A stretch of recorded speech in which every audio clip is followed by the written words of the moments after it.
સ્થાનિક સ્વરાજની ચૂંટણીમાં ભાજપને સમર્થન મળ્યું। 2021ની સરખામણીમાં ભાજપને વધુ બેઠક મળી। લોકોએ ખૂબ સમર્થન આપ્યું હોવાનું નિવેદન અનિલ પટેલે આપ્યું છે। સ્થાનિક સ્વરાજની ચૂંટણીમાં સ્થાનિક લોકો કે જે લોકોએ ભાજપ પર વિશ્વાસ મૂક્યો હોવાની વાત અનિલ પટેલે કરી।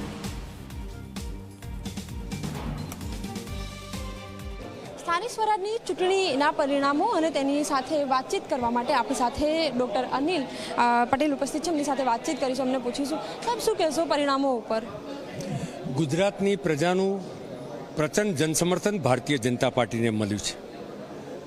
કુલ મળીને ટ્રિપલ એન્જિન સરકારની કામગીરી, નરેન્દ્રભાઈ, અમિતભાઈ, ગુજરાતમાં ભૂપેન્દ્રભાઈ, હર્ષભાઈની કામગીરી અને એમાંય અંતિમ છેડાના લોકો માટેની વેલફેર યોજનાઓ યશસ્વી અધ્યક્ષ ભાજપના જગદીશભાઈ વિશ્વકર્માના નેતૃત્વમાં જે રીતે ભારતીય જનતા પાર્ટીનો ચૂંટાયેલો પ્રતિનિધિ હોય કે કાર્યકર્તા હોય એ લોકોની વચ્ચે લઈ જાય છે, લોકો માટે યોજનાઓના લાભ થાય એના માટે કેમ્પ પણ કરતો હોય છે।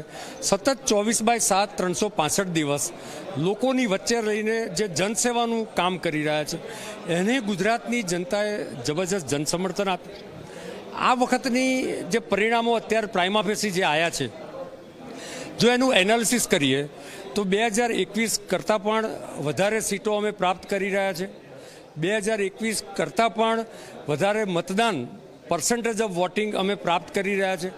2021 કરતાં પણ વધારે જ્ઞાતિ, જાતિ, સમાજ, ધર્મની વચ્ચે અને આખા ગુજરાતના ભૌગોલિક ભૂભાગની વચ્ચે ભારતીય જનતા પાર્ટીનું કમળ ખીલી રહ્યું છે અને અમારા માટે ઉત્સાહપ્રેરક છે।